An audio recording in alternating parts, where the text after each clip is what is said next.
Talking with famous people. Push like that, pow. And then we are good to go. Okay, so we are live, and Widad has indicated some observations. She was trying to indicate some observations about INTPs, ENTPs, and the relationship between INTJs and ENFPs, and the relationship between ENTPs and INFJs. And go.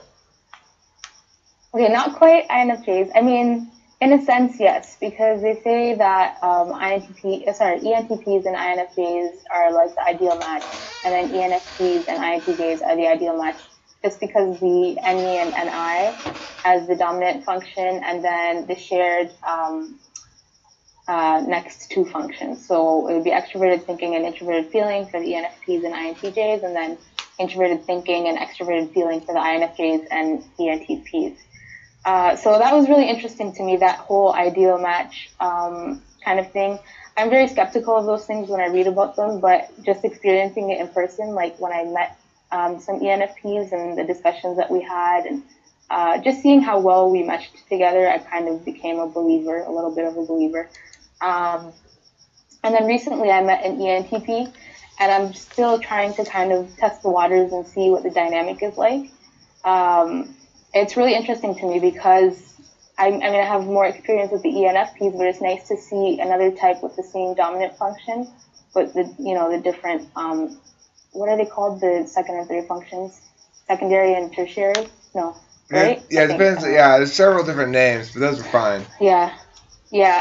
So it's been interesting, like, dealing with this ENTP, but I found that there are instances where I do feel there's a little bit of a clash, just because of the differences with the FI and FE, TI and TE. And it's been especially interesting because, like I said, my brother is an INTP, and they share the same functions as ENTPs, but I don't feel that clash, or I don't feel like I need to ask for clarification for certain things with the INTP. So that's just interesting to me how the dynamic is different, even though they have the same cognitive functions, but just in a different order. Could you give me an example of a topic of conversation or a specific thing that exemplifies the clash you're talking about with the ENTP or the need to ask for clarification? Right. Okay. Well, I do have to. Let me correct myself. I do have to ask for clarification sometimes with INTPs. Like, we'll be having a discussion, and like I said, like, he might be putting forward a position that he doesn't believe in at all, but just for the sake of exploring that issue, he will. And that might kind of offend me initially, because I'll think, like, how can you even think that, or have that thought in my head, but he doesn't actually. And even if he does, it's not a reason for me to be judgmental, but it just doesn't make sense to me logically, and then I'll fight it to the death. Pardon? It comes off as inauthentic for people with FI, right? Inauthentic, but also, like, sometimes it just doesn't make sense. Like, he'll support a completely absurd notion just for the sake of the conversation, to kind of explore the next issue. Could you name a specific example in this case? Like, what did the... Oh, gosh. Yes, that's a good thing. That's a good thing. I like controversial. It's hard to come up with examples. Controversial. I can't think of anything at the moment, but let me give this example. So I was having a conversation with my brother, who's INTP, and he was talking, I can't remember exactly what he was saying, but something about the nature of the number 0, which conversations like that to me are just kind of tedious, and like, what's the point?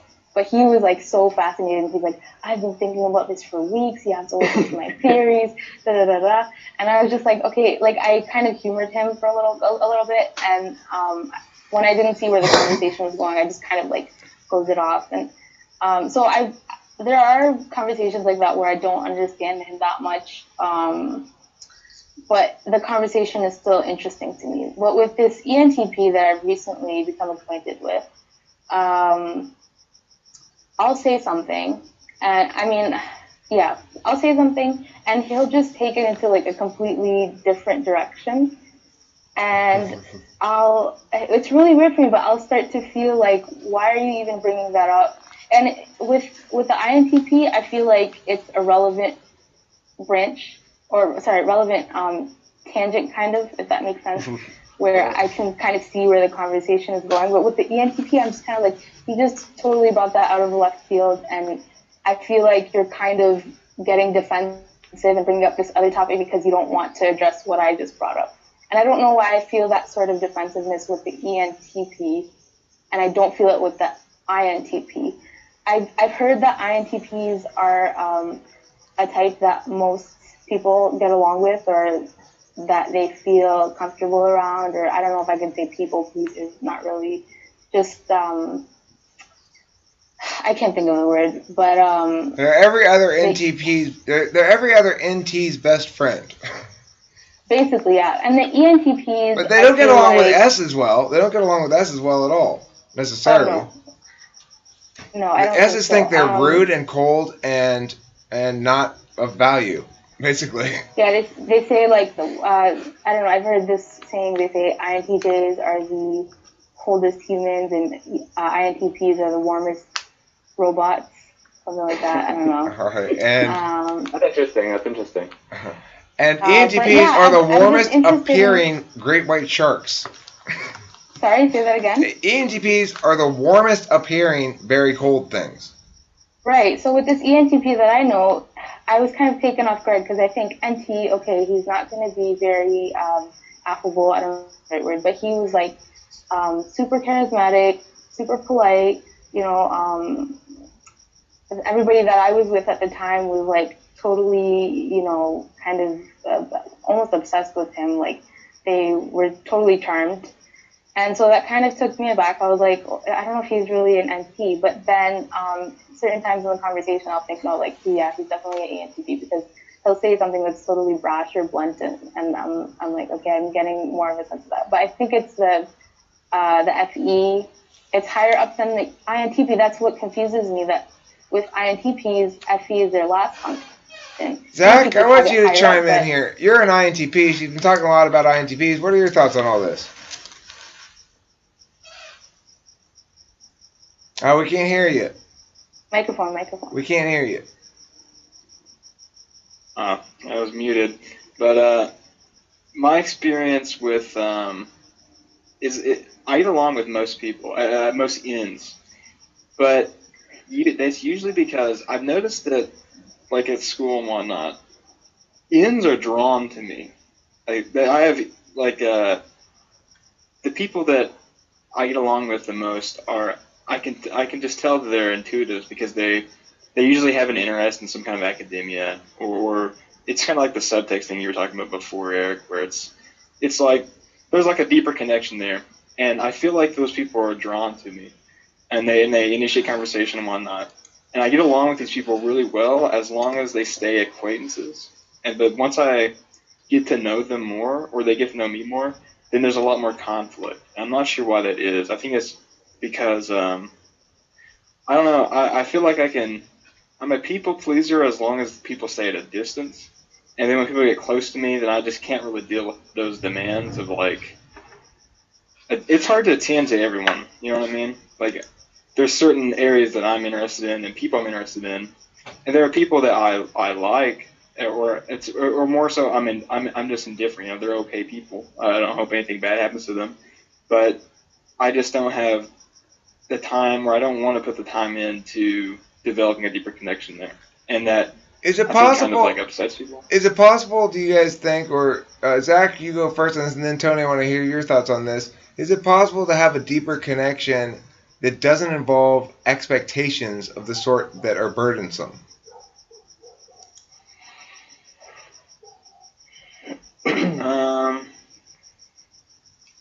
don't know, but I will say that I don't have many deep connections with people at all. I don't have many close friends whatsoever, and I don't know. I feel like I'm the only constant variable in this interaction, so it's like I feel like it has to be something with me, right? But I don't know. I fucking hate dealing with the reason I like things that are logical in the sense that it can be organized. You're able to, yeah, pretty obvious, but I like things that once you identify the system, then you can kind of like feel comfortable working in that system. And with people, it's so fucking unpredictable, and people just do whatever the fuck they want. And I just hate dealing with that like randomness and the unpredictable, like how just spontaneous behavior is. And if someone's in like, if one fucking variable in their day has changed and they're in just a slightly bad mood, and you say something like tongue in cheek or something that it'll just fucking blow up, and it's just, I don't know, man. People are fucking hard to manage. Let me go off of that. So, do you usually have a bad time when the other person is offended or they're having a bad time, and then they're looking at you like, "Oh, Zach, why'd you? That's not cool." And then that's what pisses you off when people are when they're not having a good time, when they're offended, or when they seem to have been damaged by your responses or your words. Is that when you're having a bad time? It's I have a really bad habit of not.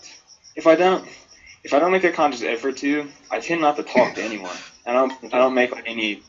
It's not that I don't want to talk to anyone. Like, I enjoy talking to people. Like, that's why I seeked out Eric in this meeting and everything. I love talking to people and having fun conversation.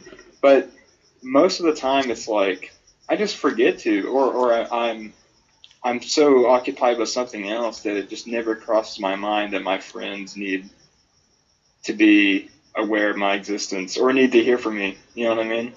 And so I go like periods where or days where I won't talk to anyone and I don't notice it, and then that kind of creates weird dynamics between people. And yeah, it's hard. Why isn't Zach talking to me? Tony, thoughts? What was your question or statement, Eric? I just said I was playing director guy, right? I was gonna go Tony, and then I'm gonna say, Widad, want to have the last thoughts on this topic? She's gonna close. Yeah. I was gonna end this video, and then go to the next video. So I was doing Tony.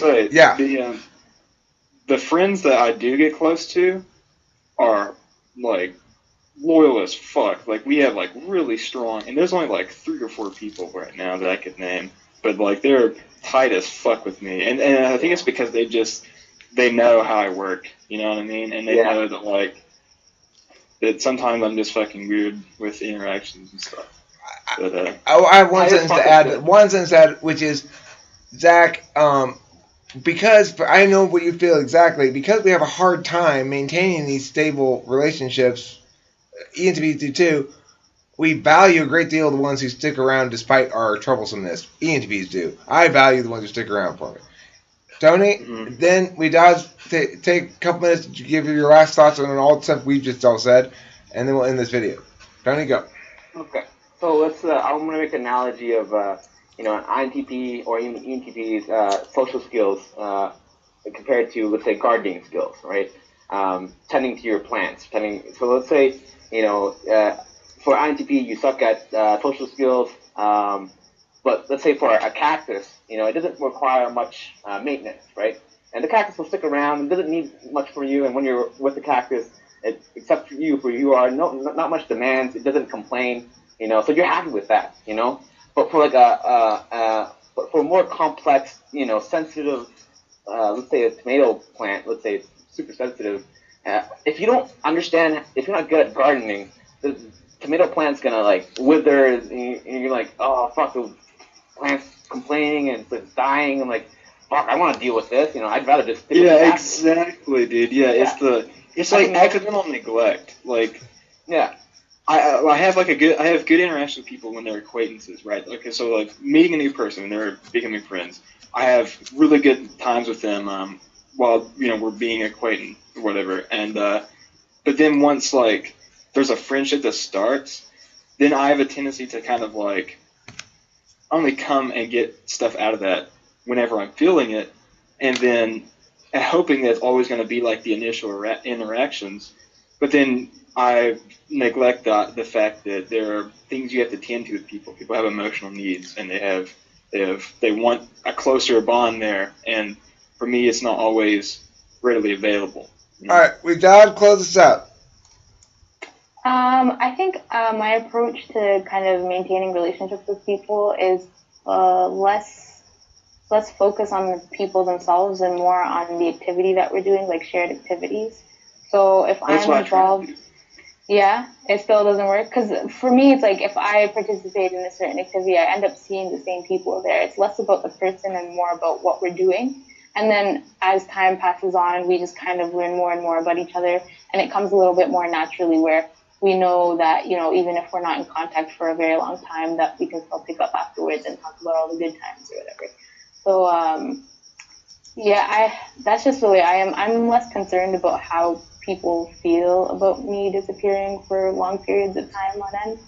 Um, and I don't know if that's something that I should probably work on, but I've been getting along just fine, just kind of, going about my business and doing things that interest me and meeting people along the way and then just kind of developing relationships from there. So, All right, yeah. cool. Good episode, guys. I'm going to stop this and we'll continue chatting here in a second.